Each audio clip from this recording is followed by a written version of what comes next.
also functions on some level as also to contribute to new life like the marital bed. Therefore, we don't flip the beds. Therefore, what are we going to do? Instead, flip the mirror. So says the Chatam Sofer. Now, what comes out from this is that you would have, and this uses this terminology consistently, lahafoch. You must flip over the mirror. And therefore, he doesn't really, so therefore the first source about covering mirrors is not really about covering mirrors. He says flipping. Because if it is in fact like this bed, flipping is the whole concept here. Covering would not be enough. Okay, that is the first source. That is the Chatam Sofer. Now, based on this, we have a lot of halachic ramifications, and these halachic ramifications work as follows. The question is, see, it's supposed to work the same halachic way as flipping over a bed. And therefore, he says like this. He says, what about the rooms that, or the beds that a person is not using? In other words, the avel, does he have to flip over every bed, or just a couple of the beds? Well, the answer is that in terms of the bed flipping, the rule is that all the beds have to be flipped, whether the avel is sitting on that bed or not using that bed. Therefore, parallel to that, all the mirrors on the house would have to be flipped, whether being used or not used. Similarly, the beds were not flipped on Shabbat, so too the mirrors would not be flipped, let's call it, on Shabbat. And so, in fact, writes Rav Soloveitchik when he talks about this, because Rav Soloveitchik follows the approach of the Chatam Sofer. And really, the approach of the Chatam Sofer became sort of the most popular approach to follow, but we're going to see that there are other approaches as well. Now, the next time that we come to anybody dealing with this issue other than the Chatam Sofer is a person called Rabbi Moshe Dunat from Hungary. And he also lived in the late 1800s. And he now has an exciting new idea in his book, Diburei Emet. And here he writes, Yosh Lamar Detam, he says, the reason is, Avel Asur Bechol Minei Simcha. A mourner is Asur in any kind of Simcha. And Marot Mevi'in Lo Simcha. Mirrors cause happiness. Well, I guess it's true. You show a mirror to a baby, they're always excited to see it. They reach for it, they laugh at their face in the mirror. So too, perhaps, mourners as well. Anyway, that's what the Diburei Emet says. Based on the Diburei Emet, then, theoretically, if I would have a mirror in the house, in some room in the attic, that I don't see, I don't look at, then it's not going to be a problem. Again, according to the Chatam Sofer, it doesn't matter, because that's bed flipping is all beds. Doesn't matter sleeping, not sleeping.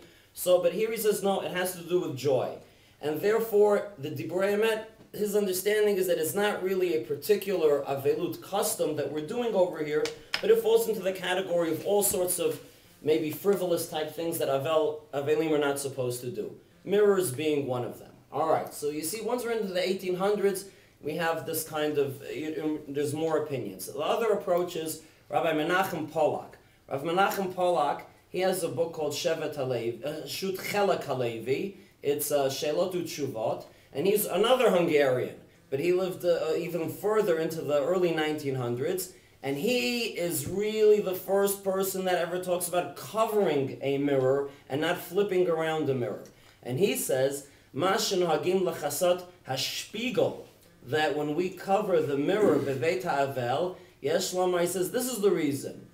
Shemit Palalim Beveit Ha'avel, because we daven in the Avel's house. And it is known that Asur Litpalel Keneged Hamareh. You cannot daven opposite a mirror. Shelo Yomru Lebevua Hu Mishtachaveh. That people shouldn't say you are praying to that reflection of yourself in the mirror. So that's his opinion. Again, now the ramifications of accepting this approach is that in any other room other than where you're davening, the mirror doesn't have to be covered. And furthermore, at the time when you're not davening in the room, the mirror doesn't have to be covered either. And then it doesn't have anything to do with the bed. And it has nothing to do, no, the last opinions have nothing to do with the bed absolutely whatsoever. And if you're davening in a place where it's not a shiva, that's right. A mirror, you got to cover it. Oh, that's true also. But then the question is, you have to ask all of the people who live on the street, and we daven in people's homes all the time. Did it ever happen that we daven in somebody's house on a Friday night or on a mincha afternoon that somebody covered any kind of mirror in their house? I don't believe that I ever saw such a thing. Furthermore, what's very mysterious about this is that already in the 1500s, the Radvaz was asked this question.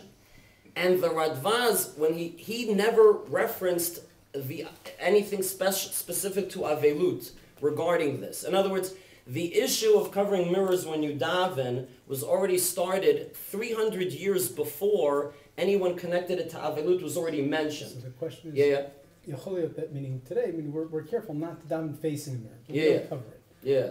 My guess is that would be that they probably did. Yeah. Today, because the minhag is so mikpashet that we cover the mirrors in an Avel's house, so we're not going to do something. There's an Avel type thing in an house. I mean, we're very careful fair, about things like that. Right, but it comes out now that the Chelak Halevi's approach really has nothing to do whatsoever with Avelut, and it only has to do with davening.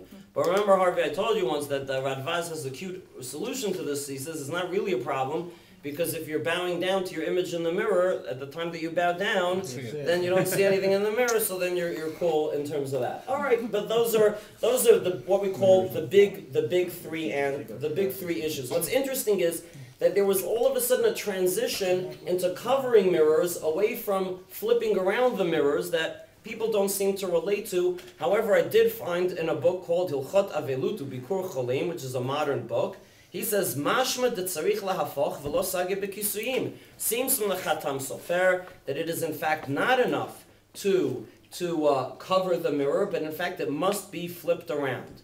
And there you go. So there is the Rav Ovadia Yosef in his tshuva on this issue. He in fact writes that really we should be turning them around and flipping them, but on account of the fact that they're bolted into the wall, we're not going to make anybody, to go, with a crowbar and a screwdriver and, do that. So we just covering it is enough, but theoretically that should really be the thing to do.